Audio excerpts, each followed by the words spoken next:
Karen Fox had long been a thorn in the side of Maplewood Estates. With her sharp tongue and entitled attitude, she had made it her personal mission to police the neighborhood, dictating who belonged and who didn't. She wasn't on the HOA board, though she acted as if she ran it. She monitored every house like a hawk, reporting the smallest infractions: grass an inch too high. Violation. Porch light left on past midnight. Complaint filed. Kids playing too loudly. Instant confrontation. But it wasn't just her obsession with rules that made her infamous. Karen had a habit of targeting people she deemed unworthy of living in her pristine suburban utopia.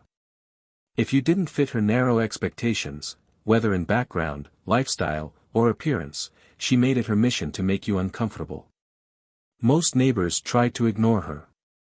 Some even moved away to escape her constant harassment. But Kevin Likely? He wasn't one to be intimidated. A retired veteran, Kevin had seen far worse than an overbearing neighbor with too much time on her hands. He had served his country, survived battles most couldn't imagine, and now, in his well-earned retirement, all he wanted was peace. And peace was exactly what Karen Fox despised. The late afternoon sun bathed the neighborhood in a warm, golden light. A soft breeze rustled the trees, carrying the scent of freshly cut grass. Kevin sat by his pool, enjoying the simple pleasures of a quiet day, his book resting on his lap, a cold glass of iced tea within reach, and his favorite jazz playlist setting the perfect atmosphere. It was the kind of moment he had fought for. The kind of moment he deserved. Then, like a storm rolling in without warning, the peace shattered. The wooden gate to his backyard flung open with a loud bang, slamming against the fence. Kevin barely had time to turn his head before Karen Fox barged onto his property, her face twisted in anger. She stomped toward him with the urgency of someone about to declare war. "That noise is unbearable," she screeched, her voice sharp enough to cut through the air. "Turn it off, or I'll throw you in that pool myself." Kevin arched an eyebrow, adjusting his position in his wheelchair. His music, smooth jazz playing at a reasonable volume, was nowhere near disruptive. If anything, the faint sounds of birds and distant lawnmowers were louder. Still, he remained calm. "Karen, I'm on my own property, minding my own business," he said evenly. But Karen wasn't interested in reason. "You people don't know how to respect a neighborhood," she spat, stepping closer. Her voice dripped with venom as she unleashed a string of slurs that made Kevin's stomach tighten. A deep, simmering anger built inside him, but he didn't let it show. Years of discipline had taught him how to remain composed under pressure. But what Karen didn't know, what she failed to realize in her blind hatred, was that every single word, every threat, every insult, was being recorded. And soon, her reign of terror would come to an end. Kevin didn't react to Karen's slurs. He didn't argue, didn't yell back. He simply sat there, letting her dig her own grave with every venomous word. Karen, emboldened by his silence, spewed more hate. Her threats grew more aggressive, her hands clenched as if she was seconds away from acting on them. But Kevin knew better than to engage. He had learned long ago that people like Karen thrived on reactions. Eventually, she ran out of steam. With one last glare, she turned on her heel and stomped away, muttering under her breath. The gate slammed shut behind her, the sound reverberating through the yard. Kevin exhaled slowly, his grip tightening on the armrest of his wheelchair. His calm exterior masked the storm raging inside him. He had dealt with discrimination before, had seen cruelty in its rawest form, but this was different. This wasn't just an ignorant passerby or a faceless troll online. This was his neighbor, someone who had made it her mission to torment him in his own home. He rolled himself inside and pulled up the security footage on his laptop. The cameras had captured everything, her barging in, the threats, the slurs. He watched it twice, his pulse pounding in his ears. There was no denying what had happened. This wasn't just an unpleasant encounter. This was harassment. This was a crime. He wasn't going to let it slide. The next morning, Kevin took the footage straight to the police. The officers, initially indifferent, probably expecting a petty neighborly dispute, became visibly tense as the video played.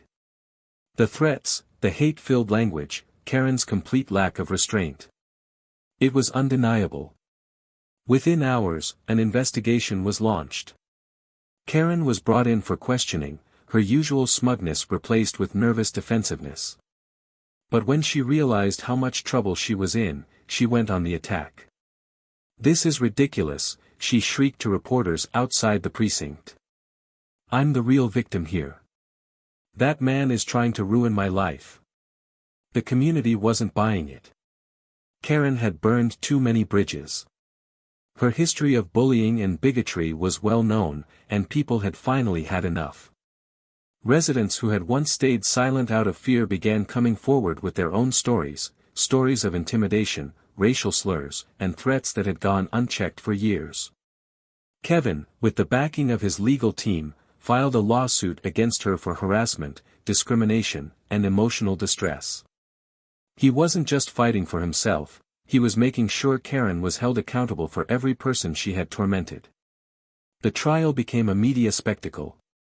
Karen, desperate to save herself, tried every trick in the book. She played the victim, claimed she was misunderstood, even shed crocodile tears in front of the judge. But the footage didn't lie. When the video was played in court, the jury's expressions turned to disgust. Karen's fake remorse crumbled under the weight of undeniable proof. There were no loopholes, no excuses, just the raw reality of her actions. By the time the judge delivered his verdict, the entire courtroom knew what was coming. Justice was about to be served. The courtroom was packed, the air thick with anticipation. The trial had gripped the town for weeks, and now, the moment of truth had arrived. Karen Fox, once the self-proclaimed queen of Maplewood Estates, stood before the judge, her face pale, her bravado gone. The judge's voice rang clear through the silent room. "Karen Fox, you have been found guilty of aggravated harassment and hate crimes. You are hereby sentenced to 10 years in prison." Gasps rippled through the courtroom, followed by a wave of relieved murmurs. The people who had suffered under Karen's reign of terror, neighbors, former friends, even complete strangers, felt a weight lift from their shoulders. For the first time in years, justice wasn't just an abstract concept, it was real, tangible, and undeniable. Kevin sat quietly as the judge continued. In addition, the court awards Mr. Likely $5 million in damages for the emotional and psychological harm caused by your actions. At that, a rare thing happened, a courtroom erupted in applause. Karen's mouth opened and closed like a fish gasping for air. She turned to her lawyer, but there was nothing left to argue. The evidence had been airtight, the community had spoken, and the law had delivered its judgment. As the bailiffs approached, her mask of arrogance crumbled. "This isn't fair," she screeched. "You can't do this to me. I'm the victim."